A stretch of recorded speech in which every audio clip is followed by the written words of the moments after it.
Bonjour à tous, donc aujourd'hui je vous retrouve pour une nouvelle vidéo. Cette fois-ci ça sera un point lecture. Donc je vais présenter trois romans encore cette fois-ci. Donc j'ai lu le dernier tome de la série Glitch de Heather Anastasiou, donc c'est chez la collection R. Enfin oui bon, et Michel Lafon, édition Michel Lafon, collection R, voilà. Franchement j'ai adoré ce troisième tome, ça faisait très très longtemps en fait que je n'avais pas lu cette suite. C'est une série qui se finit en trois tomes. La très très bonne dystopie franchement. Et en fait ça fait longtemps que je m'étais pas remise dedans, donc j'ai lu en fait des résumés qui spoilent. Voilà, je me suis spoilé volontairement les deux premiers tomes pour vraiment me mettre dans l'ambiance pour lire ce troisième tome là, parce qu'il y avait vraiment quelques petits trucs voilà, que j'avais oublié. Mais celui-là il conclut mais parfaitement la série. C'est rempli d'action. J'ai adoré le fait que on a un personnage qui a quand même changé par rapport à des événements qui se sont passés, et il est un petit peu méfiant et tout, et on a comment ça s'appelle, Zoé, voilà, que je trouve voilà un personnage encore féminin assez courageux, très forte, voilà, qui fait tout en fait pour les libérer. Bon, si vous connaissez pas Glitch, en fait ce sont des personnes où on a en fait ils ont tous des glitches. Ils ont des sortes de petits, en fait, de petits ronds en fait sur leur cou, voilà, on va dire ça. Ils ont des sortes de petits ronds sur leur cou, et en fait ça leur, en fait on va dire, ça contrôle un peu leurs émotions, voilà. Donc c'est un peu ça, et donc ça fait qu'ils sont pas libres, ils sont vraiment prisonniers de ça. Donc voilà, vu que c'est de la dystopie, hein, ils sont tous conditionnés à faire des choses, mais bien sûr grâce à un personnage principal, donc Zoé, voilà, c'est un petit peu la fille un petit peu à part et qui va réussir, qui va faire la rébellion et tout.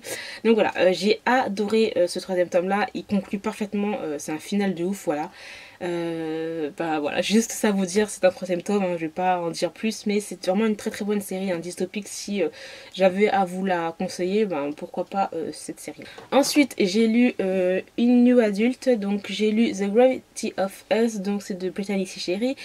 Le dernier tome de la série Element, bien sûr ce sont des tomes qui se lisent indépendamment, donc vous pouvez lire le tome 4 si vous voulez, le tome 1 après, le tome 3, le tome 2, comme vous voulez, ce n'est pas du tout lié. Et cela c'était un énorme coup de cœur, j'ai adoré, c'était juste génial. Donc en fait c'est l'histoire je ne sais même plus leur prénom. J'ai eu un coup de cœur mais je ne me souviens plus de leur prénom. C'est pas un peu exagéré.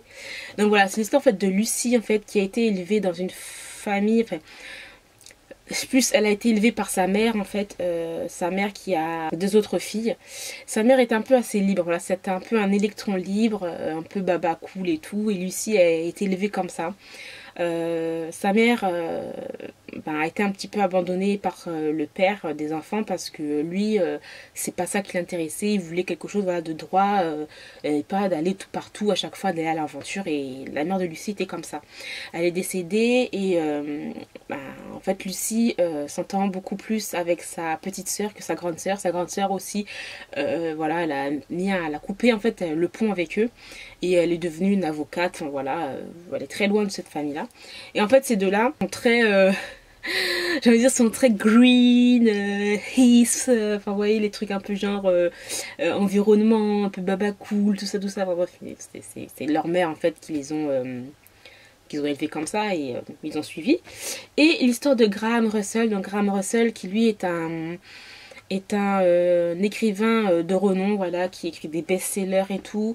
Et lui en fait il a perdu son père qui était aussi écrivain, mais on comprend que ces deux-là ils n'avaient pas une très bonne relation. Voilà, quelque chose qui s'est passé qui fait qu'ils n'ont pas du tout une bonne relation.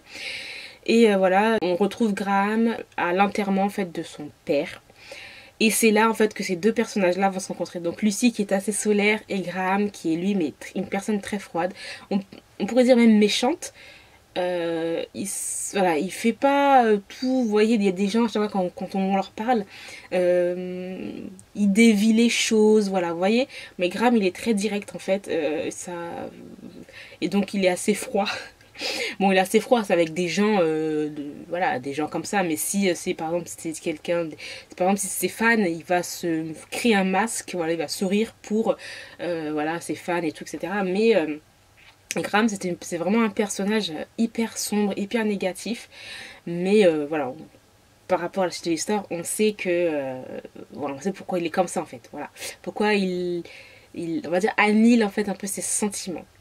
Et c'est ça que j'ai adoré, le contraste en fait, c'est que lui il annule ses sentiments, il essaye de supprimer tous les sentiments qu'il peut ressentir. Et elle, Lucie, c'est au contraire, elle ressent trop.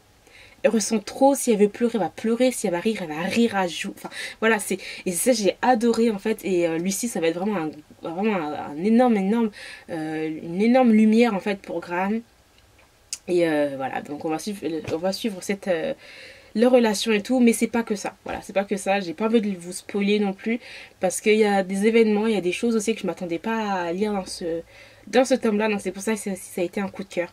Donc vraiment très bien. Brittany c'est chérie, c'est vraiment une auteure coup de cœur de l'année 2017. J'ai lu toute sa série en 2017 et sur les deux là que j'ai lu, enfin sur les quatre que j'ai lu, c'est les deux que j'ai eu un coup de cœur, mais franchement j'adore sa plume, donc j'espère qu'elle sera traduite par d'autres maisons d'édition, ou sinon je lirai moi-même en anglais quoi.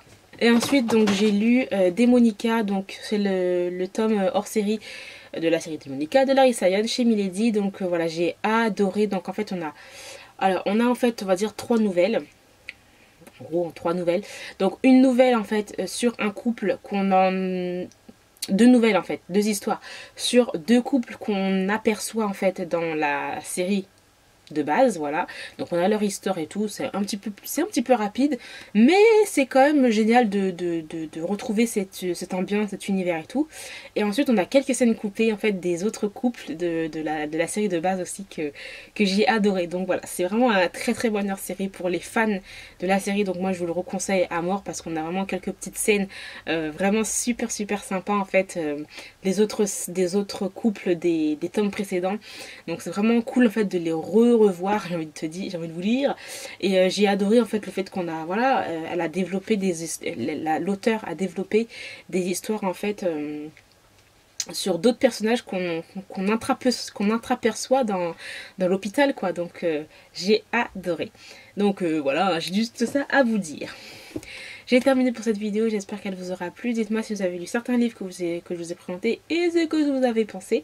Dans tous les cas, moi je vous retrouve très bientôt pour une nouvelle vidéo. Bye!